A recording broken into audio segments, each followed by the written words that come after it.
بسم اللہ الرحمن الرحیم، السلام علیکم۔ میرا نام ڈاکٹر اسد محمود ہے۔ ناسا نے خلا میں فرشتوں کی آواز ریکارڈ کر لی ہے۔ میری اس ویڈیو کو آخر تک ضرور سنیے گا، بہت کچھ سیکھنے کا موقع ملے گا۔ ناسا کے سائنٹسٹ نے عجیب و غریب آوازیں ریکارڈ کی ہیں۔ کیا یہ آوازیں 7 آسمانوں کے اوپر سے آ رہی تھیں؟ احادیث میں بھی ان آوازوں کا ذکر ہے۔ آپ صلی اللہ علیہ وآلہ وسلم نے خلا سے آنے والی ان آوازوں کے بارے میں کیا ارشاد فرمایا؟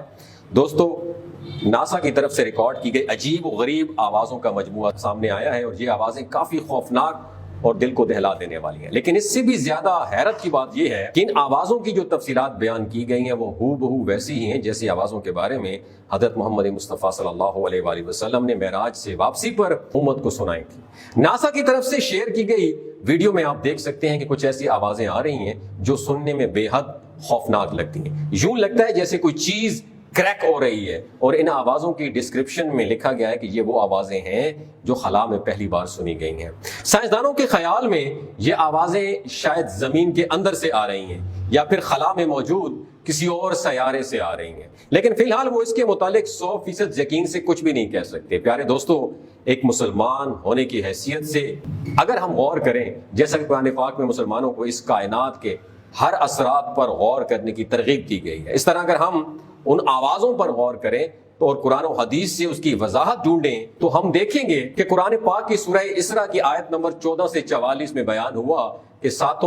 آسمان و زمین جو ان میں ہے سب اللہ تعالیٰ کی تسبیح بیان کرتے ہیں۔ کوئی ایک چیز بھی ایسی نہیں ہے آسمانوں اور زمینوں میں جو اس کی تسبیح بیان نہ کرتی ہو، لیکن تم اس تسبیح کو نہیں سمجھ سکتے، بے شک وہ بڑا بردبار معاف کرنے والا ہے۔ لیکن آج تک سائنسدانوں نے ہمیشہ قرآن و سنت اور اس کے بیان کی نفی کی ہے کہ حضور صلی اللہ علیہ وآلہ وسلم نے جن آوازوں کا ذکر کیا تھا ایسی کوئی آواز ہو ہی نہیں سکتی، اور ان کے خیال میں حضور صلی اللہ علیہ وآلہ وسلم نے واقع معراج کے دوران سنی جانے والی جن خوفناک آوازوں کا ذکر کیا ہے وہ کیسے سچ ہو سکتی ہے، جبکہ خلا ایک ویکیوم ہے اور خلا میں آواز ٹریول نہیں کرتی۔ ناظرین، ایک بات یاد رکھیے،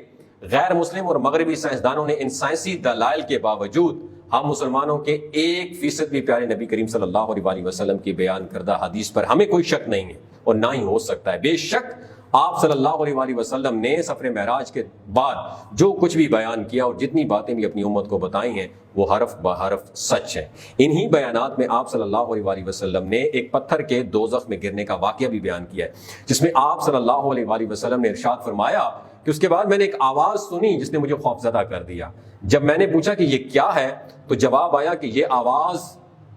اس چٹان کی تھی جسے 70 سال پہلے جہنم کی آگ میں ڈالا گیا تھا، اور وہ چٹان ابھی اس جگہ پر اس نے لینڈ کیا ہے اور اسی جگہ پر سیٹ ہو کر بیٹھ گئی ہے۔ اس احادیث مبارکہ میں غیر مسلم سائنسدانوں کا بھی یہی کہنا ہے کہ یہ ممکن نہیں ہے، لیکن ہمارا ایمان اور عقیدہ ہم سے اس بات کا تقاضا کرتا ہے کہ ہم آپ صلی اللہ علیہ وآلہ وسلم کی بتائی ہوئی ایک ایک بات پر دل و جان سے ایمان لائیں، چاہے سائنس اس پر کوئی دلیل دے یا نہ دے۔ ناظرین، اسی طرح ایک اور حدیث مبارکہ میں حضرت ابو ذر غفاری رضی اللہ تعالیٰ عنہ سے روایت ہے کہ رسول اللہ صلی اللہ علیہ وآلہ وسلم نے ارشاد فرمایا کہ میں وہ دیکھتا ہوں جو تم نہیں دیکھتے، میں وہ سنتا ہوں جو تم نہیں سنتے۔ آسمان کڑک رہا ہے اور اسے کڑکنا چاہیے کیونکہ اس میں 4 انگلیوں کے برابر بھی جگہ نہیں ہے، لیکن وہاں ایک فرشتہ اللہ کو سجدہ کر رہا ہے۔ خدا کی قسم اگر تم وہ جان لیتے جو میں جانتا ہوں، تم بہت کم ہنستے اور زیادہ روتے، اور تم کبھی بھی اپنے بستروں پر عورتوں سے لطف اندوز نہ ہوتے، اور تم اللہ سے فریاد کرتے ہوئے صحراؤں اور جنگلوں میں نکل جاتے۔ دوستو،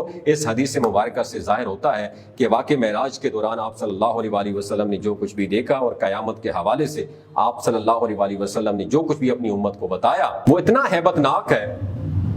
کہ اللہ تعالیٰ کے سامنے حاضری کے خوف سے ایک مسلمان کے رونگٹے کھڑے ہو جائیں۔ دوسری طرف غیر مسلم سائنٹسٹ جو ان سب حقیقتوں کو جھٹلا کر سب کے حوالے سے سائنسی دلیل طلب کرتے رہے، لیکن اب خلا سے آنے والی ان عجیب و غریب آوازوں نے سائنسدانوں کو ایک مرتبہ پھر سوچنے پر مجبور کر دیا ہے کہ خلا سے یہ آوازیں کیسے آ سکتی ہیں۔ معزز دوستو، اللہ کی بنائی ہوئی اس اتنی بڑی کائنات میں بے شمار مخلوقات موجود ہیں جس کا حساب لگانا بھی مشکل ہے۔ کئی مخلوقات ایسی ہیں جنہیں ابھی تک دریافت بھی نہیں کیا گیا۔ آئے روز ہم سنتے ہیں کہ ایمیزون کے جنگلوں سے کوئی نئی مخلوقات کی اطلاعات آ رہی ہیں۔ اس طرح نہ صرف زمین بلکہ خلا میں بھی کئی راز موجود ہیں جن سے ابھی پردہ اٹھنا باقی ہے۔ یہ کائنات جس قدر وسیع ہے اس میں موجود مخلوقات بھی اتنی ہی زیادہ ہیں، لیکن اس کے باوجود بھی رب کریم کا کہنا ہے کہ وہ تمام مخلوقات کو بے عزیز محبت رکھتا ہے اور زمین پر بنائے گئے اپنے خلیفہ انسان کو 70 ماؤں سے زیادہ پیار کرتا ہے۔ سوائے انسان کی دنیا کے ہر مخلوق، چاہے وہ انسانی آنکھ سے دکھائی دے یا نہ دے، وہ ہر لمحہ ہر وقت اللہ کی عبادت میں مصروف ہے۔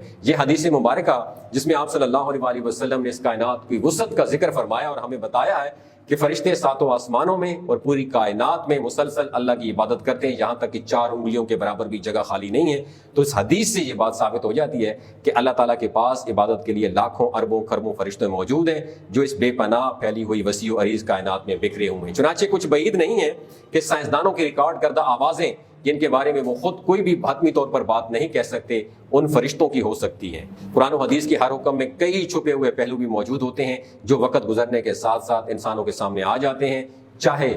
سائنس انہیں ثابت کر سکے یا نہ کر سکے۔ ہم مسلمانوں کے ایمان پر اس سے کوئی فرق نہیں پڑتا۔ بالکل اسی طرح ہی خلا سے آنے والی عجیب و غریب اور خوفناک آوازوں کے بارے میں بھی سائنسدان کچھ بھی کہیں، ایک مسلمان کا عقیدہ اپنی جگہ پر مضبوط ہونا چاہیے۔ ماضی میں بھی ایسا کئی مرتبہ ہو چکا ہے کہ قرآن پاک میں کئی 100 سال پہلے بیان کی کئی حقیقتیں جنہیں ہمیشہ سے سائنسدانوں نے جھٹلایا تھا، بالآخر وقت آنے پر سچ ثابت ہو گئیں، جن پر کئی کافر سائنٹسٹ انہوں نے انسپائرڈ ہو کے دین اسلام کو قبول کر لیا اور ایمان لے آئے۔ 7 آسمانوں اور 7 زمینوں کا ذکر ہو یا ڈائنوسارز جیسے جانوروں کا ذکر ہو، ایک وقت میں اس کائنات پر موجود ہونے کا ذکر ہو، یا پھر ماضی میں دفن ہوئی پرانی قوموں کا ذکر ہو، قرآن پاک میں بیان کیے گئے کئی واقعات ایسے ہیں جن کی سائنسی دلیل کے ساتھ بات سامنے آ گئی، اور یہی وجہ ہے کہ اللہ تعالیٰ نے خود بھی قرآن مجید میں جگہ جگہ انسان کو غور و فکر کرنے کی دعوت دی ہے اور مسلمانوں کو اس بات پر اکسایا ہے کہ وہ اللہ تعالیٰ کی بنائی ہوئی اس پراسرار دنیا کا کھوج لگائیں اور وہ حقیقت کھوجیں جو ایک عام آنکھ سے اوجھل ہے۔ لیکن افسوس کی بات یہ ہے